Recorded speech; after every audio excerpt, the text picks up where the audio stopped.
अभी हम जिसको भ्रमण करने जा रहे हैं इसको हम चतुर्भुज मंदिर के रूप में जानते हैं।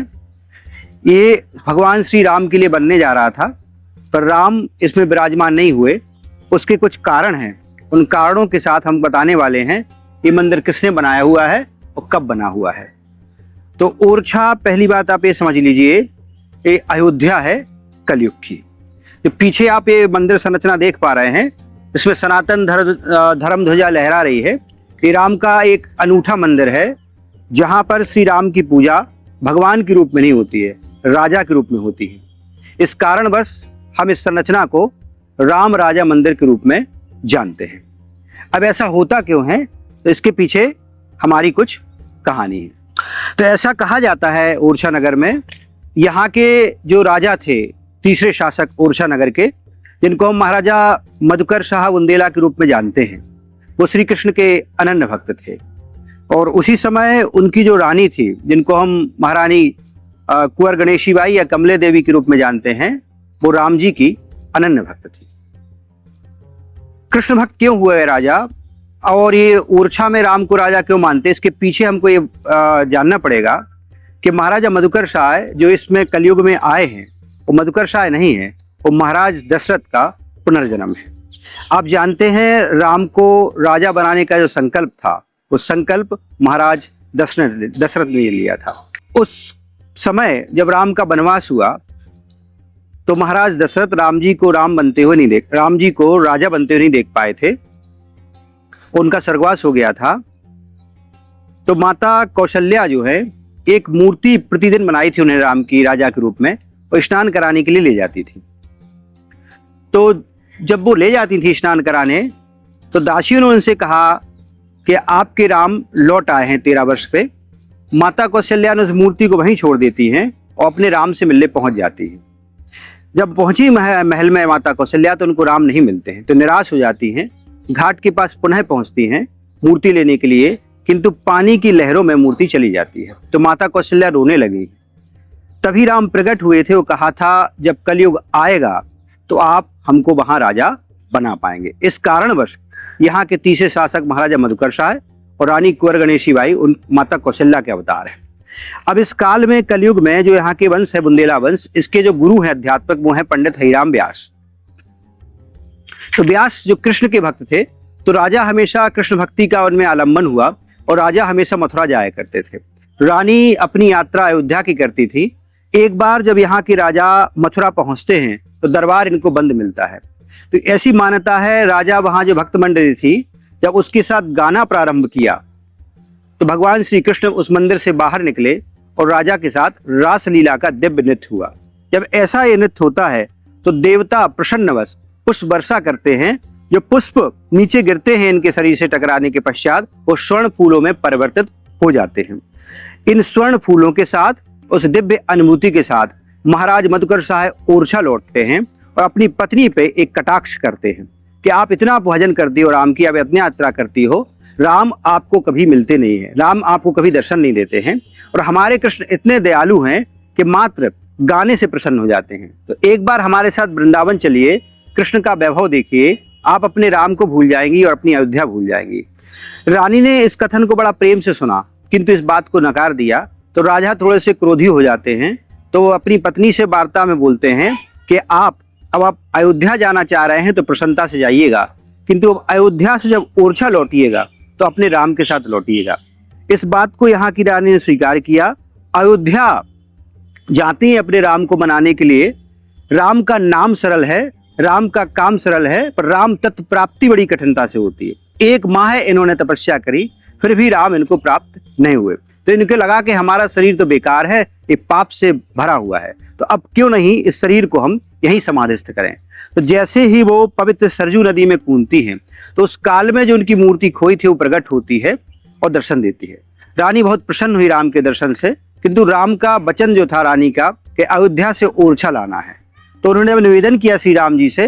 तो राम ने 3 वचन रखे। तो पहली उनका वचन था अयोध्या से ओरछा तक की यात्रा पुष्य नक्षत्र में होगी और पैदल होगी, जो हर 27 दिन में आता है। तो इस बार वो 21 तारीख को आने वाला है अभी। दूसरा वचन, जहां एक बार हमको विराजमान कर दोगे वहां से हम कभी हटाए नहीं जाएंगे। और तीसरा वचन जहां हम देश में जा रहे हैं, जिस राज्य में या देश में, वहां एक राजा होंगे और हमारे अलावा कोई राजा नहीं माना जाएगा। रानी ने तीनों वचनों की मान्यता दी और यात्रा प्रारंभ हुई अयोध्या से ओरछा। तो इस पूर्ण यात्रा में पुष्य नक्षत्र के दिन चलना था। 8 महीने लगते हैं और 27 दिन लगते हैं, ऐसी मान्यता है। उस यात्रा से पहले यहाँ की रानी ने पत्र लिखा यहाँ के राजा को कि हम अब आ रहे हैं राजा राम के साथ और आपका समाप्त हो जाता है कार्यकाल, तो आप अपने आप वानप्रस्थ की तैयारी करिए। घुड़सवार पत्रवाहक 5 दिनों में पहुंच जाता है ओरछा नगर में और राजा को पत्र देता है। जब राजा उसमें पढ़ते हैं कि राम लौट रहे हैं, तो उनको उस त्रेता का स्मरण आता है, उस दशरथ के भाव का एक अनुभूति होती है। तो उन राम के भव्य स्वागत के लिए इस विशाल मंदिर का वो निर्माण कराना प्रारंभ करते हैं। पर इतना विशाल मंदिर है ये, इसका निर्माण आप जानते हैं 8 महीने 27 दिन में नहीं हो पाया, क्योंकि उस समय कोई भी यंत्र नहीं था, मशीनरी नहीं थी, तो हाथ से सारा काम होना था, तो ये मंदिर नहीं बन पाया था। इसका गर्भगृह भी तैयार नहीं हो पाया था। जब रानी अपने राम के साथ यहाँ पहुंची, भाव विभोर थी, मंदिर का निर्माण था नहीं, तो अपने राम को यहाँ की रानी अपने महल में ले जाती हैं। तो जो पीछे संरचना हम देख पा रहे हैं वो मंदिर नहीं है, वो महल है। रानी ने अपने राम को वहां विराजमान कर दिया और उनका वचन ये था, जहां हम एक बार विराजमान हो जाएंगे तो वहां से कभी हम हटाए नहीं जाएंगे। तब से ही हमारे इस संरचना में, इस महल में राम की पूजा राजा के रूप में आज भी अनवरत चालू है, जहां पर उनको हम प्रतिदिन गन सैल्यूट देते हैं, गार्ड ऑफ ऑनर देते हैं चारों आरतियों में। तो मध्य प्रदेश शासन ने स्पेशल आर्टिलरी फोर्स लगा रखी है जो चारों पहरों में यहाँ पर आरती के समय गन सैल्यूट देती है। तो एक देश का एकमात्र अनूठा मंदिर है जहां पर इस प्रकार की परंपरा को निभाया जाता है। पूरे देश में इस प्रकार से अनूठा मंदिर है। हमारे यहाँ एक बात और प्रचलित है, श्री राम हमारे दिन में ओरछा रुकते हैं और रात्रि में हमारे श्री राम अयोध्या चले जाते हैं। अब ऐसा होता क्यों है? तो इसके पीछे एक कथन कहा जाता है, जब राम जी की यात्रा हुई थी अयोध्या से ओरछा की, जब राम ने त्रेता में अयोध्या त्यागी थी तो मात्र माता सीता थी, लक्ष्मण भैया थे और राम जी थे। जब कलयुग में राम जी अयोध्या त्याग रहे हैं या ओरछा की ओर आ रहे हैं, तो उनके साथ रामानंदी साधु ओरछा आते हैं। जब वो साधु ओरछा आते हैं और राम यहीं रुक जाते हैं, तो वो नीरस हो जाते हैं, साधु निराश हो जाते हैं, रोने लगते हैं और कहते हैं राम से निवेदन करते हुए कि आप यहीं रुक जाएंगे तो अयोध्या एक आत्मा के विहीन शरीर की तरह हो जाएगा। तो राम उनको वचन देते हैं कि आप लौट जाइए, रात में हम आपको वहीं मिलेंगे। तब से ये कहा जाता है, ऐसी मान्यता है कि दिन में राम हमारे ओरछा के हैं और रात्रि में राम अयोध्या के हैं। हमारे यहाँ आरती में गाया जाता है कि राजा अवध नरेश के 2 निवास हैं खास, दिवस ओरछा रहत है शयन अयोध्यावास। तो एक हनुमान जी मंदिर है हमारे यहाँ, जिनको हम गिरवरधारी हनुमान मंदिर के रूप में जानते हैं। तो रोज दिव्य आरती जब होती है शयन की, तो हनुमान जी मंदिर में ले जाई जाती है। वो दिव्य ज्योति के रूप में हनुमान जी महाराज रोज राम की यात्रा कराते हैं, अयोध्या से ओरछा, ओरछा से अयोध्या। तो जो मंदिर आप देखने जा रहे हैं, राम के लिए बना था, राम इसमें विराजमान नहीं हुए, जैसा हमने बोला है पहले ही। भगवान श्री कृष्ण को बाद में समर्पित किया है, उनके चतुर्भुज रूप को पूजा गया, इसलिए इसको हम चतुर्भुज मंदिर के रूप में जानते हैं। बड़ा ही अद्भुत मंदिर है, ये देश का सबसे टॉलेस्ट टेम्पल है। इससे ऊंचा मंदिर अभी तक देश में नहीं देखा जाएगा, चाहे वो दक्षिण भारत हो चाहे वो उत्तर भारत हो। तो नागर शैली का ये सबसे ऊंचा मंदिर है। मंदिर का मूल जो होता है उस पर शिखर जो हम देख पा रहे हैं, शिखर के ही नीचे गर्भगृह होता है जहां ईश्वर का विराजमान होते हैं। उसके बाद अंतराल आता है, उसके बाद महामंडप आता है, उसके बाद रंग मंडप आता है, उसके बाद मुखमंडप आता है। सारे इसमें बने हुए हैं। अंदर से बड़ा भव्य है, बिल्कुल अलग सा एक स्थापत्य आपको दिखाई देने वाला है, इसलिए मैं इसको बुंदेली स्थापत्य की श्रृंखला में रखता हूं। हम अंदर चलते हैं, इसको देखते हैं। जैसे हम इस मंदिर के स्थापत्य को देख पा रहे हैं, स्थापत्य बड़ा ही अद्भुत है। शायद ही इस प्रकार से कोई स्थापत्य आपने मंदिर शैली में देखा हुआ है। बाहर से तो आपको अनुभव कराता है नागर शैली के मंदिर से, किंतु अंदर जब हम इसके पहुंचते हैं तो इतनी जो आप इसकी बितान देख रहे हैं जो बहुत ऊंची तक जा रही है, खाली बितान देख पा रहे हैं, रिक्त है बिल्कुल। ये मंदिरों का हिस्सा नहीं होता है, ये सामान्यतः आपको चर्च में, कैथीड्रल में इस प्रकार से दिखाई पड़ता है। तो ये अंदर से संभवतः चर्च का अनुभव करा रहा है या किसी बड़े महल का अनुभव करा रहा है, पर हम इसको सामने से अब देखते हैं तो फिर आपको ये बिल्कुल अलग सी संरचना नजर आएगी, क्योंकि अंदर बाहर से बिल्कुल सामने इसको महल की आकृति दी गई है। तो बड़ा ही अद्भुत है। ये लगभग 7 मंजिला है। मंदिर की परंपरा में भी आप कभी ऊपर नहीं चढ़ सकते हैं, पर ये ओरछा के मंदिर जितने भी बनाए गए हैं, आप देखिएगा जो स्थान गर्भगृह का है, यहाँ के सामने से ऊपर की ओर आप सीढ़ी सोपान देख पा रहे होंगे, एक गर्भगृह के ऊपर तक पहुंचाए जाने की व्यवस्था रखी गई है। अब ऐसा क्यों किया जा रहा है यहाँ ओरछा में, इसको बताना मेरे लिए तार्किक दृष्टि से आज भी संभव नहीं है। अब जिस हम रंग मंडप में खड़े हुए हैं, जैसे आप देख पा रहे हैं, मंदिर के 4-5 अंग होते हैं, तो सबसे मूल और सबसे व्यवस्थित जो अंग होता है वो गर्भगृह होता है। वहां पर ही सारी ऊर्जा विद्यमान होती है आध्यात्मिक, इसलिए वो स्थान बड़ा महत्वपूर्ण होता है। उसके अंदर कोई काम नहीं किया जाएगा, हमेशा बिल्कुल स्याह काला होगा। फिर दूसरा स्थान जहां पर अब ये भक्तों को देख पा रहे हैं वो अंतराल कहलाता है, जहां भक्त अपने ईश्वर से संवाद करता है। तीसरा स्थान जो महामंडप का कहलाता है, यहाँ ध्यान के माध्यम से ईश्वर तक पहुंचा जाता है। और चौथा स्थान जिस पे हम खड़े हुए हैं, जिसको हम रंग मंडप कहते हैं, अपने गायन, वादन और नृत्य के माध्यम से ईश्वर तक पहुंचता है। भारतीय संस्कृति में नृत्य, गायन और वादन को भी दिव्य माना गया है। अंत में मुख द्वार आता है, वहां से सीधे यात्री अंदर प्रवेश करते हैं और बाहर की ओर प्रस्थान कर जाते हैं। जो ऊपर आप देख पा रहे हैं, ये बालकनी बनाई गई है। सामान्यतः ये मंदिरों में नहीं दिखाई पड़ेंगी, महलों में दिखाई पड़ेंगी। संभवतः इसका प्रयोग जब राजा यहाँ नाचना प्रारंभ करते होंगे तो पुजारी लोग संभवतः ऊपर से पुष्प वर्षा करते होंगे। इस प्रकार से सीलिंग यहाँ पर ऊपर की ओर डाली गई है, चारों ओर, चारों दिशाओं में है। ऊपर जाने पर जब हम इस स्थान पे पहुंचते हैं तो फिर आपको ये भूल भुलैया का अनुभव कराता है। ये भी बड़ा अद्भुत है, जिस मंदिर में ऐसा किया गया है।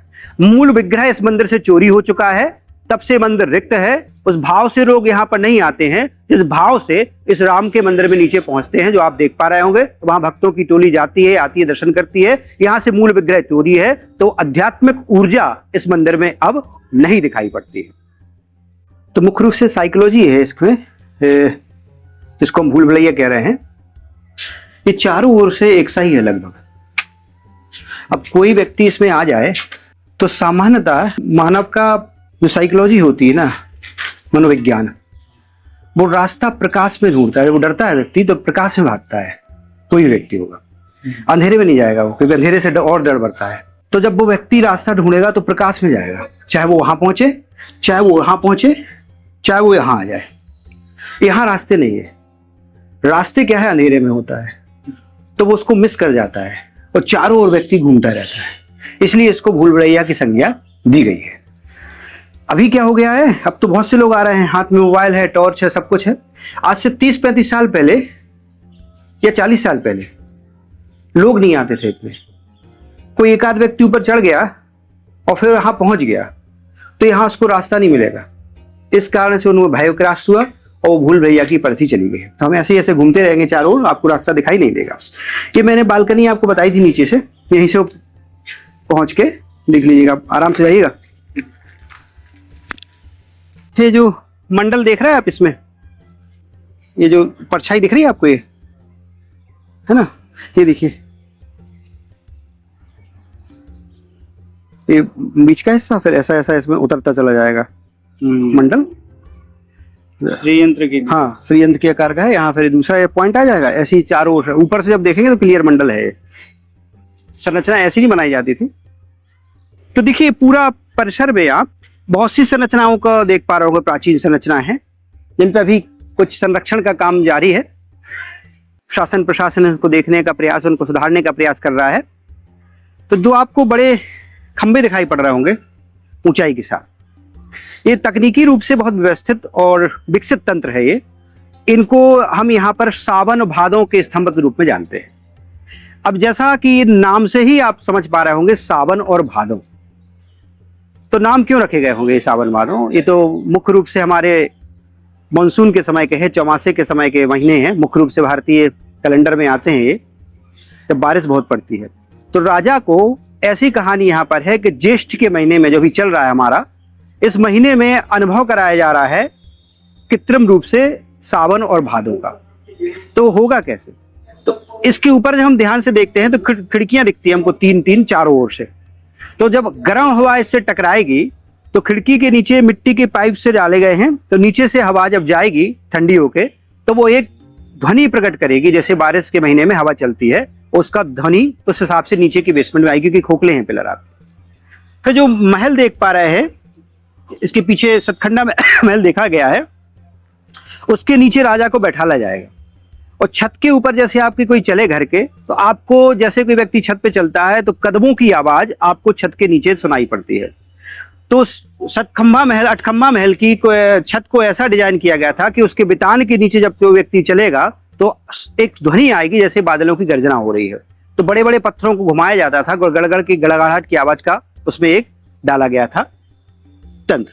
फिर नीचे चारों उसके फुब्बारे लगाए गए हैं, और जब फुब्बारे चलने शुरू हो जाएंगे तो बारिश की जब बूंदें पड़ती हैं उस पर जो आवाज आती है वो एक तंत्र विकसित किया जाएगा ध्वनि के रूप में। तो सारी ध्वनियों को एक साथ जब मिलाया जाएगा तो आपको अनुभव ऐसा कराया जाएगा जैसे सावन और भादो बरसने लगा है। इसीलिए इस महल को समर पैलेस या फिर सावन भादो के रूप में हम जानते हैं। तो बुंदेली समर पैलेस है या फिर बुंदेली सावन भादो महल के रूप में मानते हैं। ये बहुत ही विकसित है, संभवतः पूरे देश में इस प्रकार से महल ना देखा जाए। आपका मैं इसके बारे में बता ही चुका हूँ। ये रानी का कभी महल हुआ करता था, तो यहाँ के राजवंश के रणवास यही निवास करता था। जब रानी ने इसमें राम जी को विराजमान कर दिया तब से मंदिर के रूप में देखा जा रहा है, जिसको हम आज राजा राम मंदिर के रूप में जानते हैं।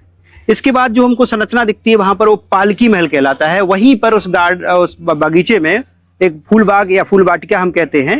हरदौल जी महाराज जो यहाँ का एक विशेष चरित्र है, एक देवतुल्य उनको माना गया है। शायद देश में सभी जगह जब किसी नारी के चरित्र पे उंगली उठाई गई है तो उस नारी ने अपनी परीक्षा दी है। और यहाँ बुंदेलखंड में एक अनूठी कहानी है। जब यहाँ पर एक रानी थी, उन पे जब उंगली उठाई गई है उनके चरित्र पे, तो परीक्षा यहाँ की नारी ने नहीं दी है, रानी ने, यहाँ पर परीक्षा एक पुरुष ने दी है। तो एक बड़ा अद्भुत है, जिनको हम हरदौल जी के रूप में जानते हैं। उन्होंने अपने कृतत्व से देवत्व को प्राप्त किया है। भारत में संभवतः सभी जगह प्रथम निमंत्रण विवाह का गणेश जी को जाता है, पर हमारे यहाँ गणेश जी से पहले हरदौल जी को जाता है। तो बुंदेलखंड के हर एक गांव में एक चबूतरा बनाया जाता है उनके प्रतिनिधि के रूप में। उन्हीं को, चबूतरे को ही एक हरदौल जी का प्रतीक माना जाता है, और वहीं हमारे गांव की महिलाएं उनको निमंत्रण देती हैं। आज ही वो परंपरा हमारे यहाँ निभाई जाती है। तो उन्होंने उस चरित्र को प्रदर्शित करते हुए विष का पान किया था, इसलिए वो स्थान हमारा बहुत महत्वपूर्ण है। इसको हम हरदौल वाटिका के रूप में भी आज जान रहे हैं। पीछे जो संरचना तिकोनी दिखाई पड़ रही है, कल भी मैंने आपको अवगत कराया था, कहीं से भी देखेंगे ये अद्भुत लक्ष्मी नारायण मंदिर है जो यहाँ के चौथे शासक बनाते हैं। यहाँ इस तरफ आप राजा महल, जहांगीर महल पूरी संरचना देख पा रहे हैं, जहां बुंदेली राजवंश अपने वैभव विरासत के साथ रहा करता था। आज भी स्मारक उस विरासत की कहानी को कह रही हैं।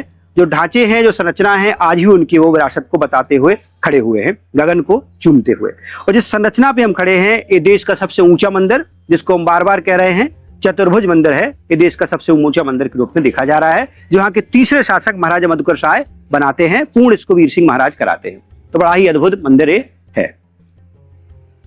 तो ये मंदिर का मुख्य प्रवेश द्वार है जो पूरब में स्थापित है। जैसे आप देख पा रहे हैं, पूरब की दिशा है। ये पूरा सोपान डाला गया है, यहाँ से लोग आएंगे, ये इसमें प्रवेश करेंगे। ये तोरण की परंपरा है जो नीचे देख पा रहे हैं, किंतु राजकीय हिस्सा भी रखा गया है। तो ये बालकनी जो देखी जा रही है दोनों ओर, ये मुख्य रूप से मंदिर का हिस्सा नहीं होती है, ये किसी महल का हिस्सा होती है जो यहाँ पर ये बनाई गई है। ऊंचा था, गिर गया है, जिसको सुधारा गया है किसी समय में, पता नहीं कब किसने सुधारा। पर आप जो देख पा रहे हैं, इसकी बनावट स्पष्ट रूप से प्राचीन है। पूर्णतः पत्थर का बना हुआ है। 2 प्रकार के पत्थर प्रयोग करे गए हैं। एक तो मेहरून दिख रहा है, ये भी सैंडस्टोन है, परंतु इसका नाम फेरोजेनिक सैंडस्टोन है। दूसरा भी जो पीला दिख रहा है आपको, ये भी सैंडस्टोन है। यही बुंदेलखंड में पाया जाता है, उसी सुंदर ये निर्माण किया गया है। और सर ऊपर वो बने हुए हैं जो खिड़कियां हैं, ये वाली, हाँ। ये मंदिर परंपरा का हिस्सा होता है। मुख्य रूप से 3 मार्ग के द्वार बताए जाते हैं भारतीय परंपरा में, दर्शन शास्त्र में। ज्ञान मार्ग, कर्म मार्ग, भक्ति मार्ग, उसको प्रशस्त करते हैं। तो ये सर चतुर्भुज, हाँ, चतुर्भुज मंदिर का मुख्य प्रवेश द्वार है पूरब की ओर। तो सर यहाँ पे इस चतुर्भुज मंदिर का टूर समाप्त होता है। हाँ, हमारा ये यात्रा आज की Thank you, समाप्त sir. होती है। बहुत स्वागत।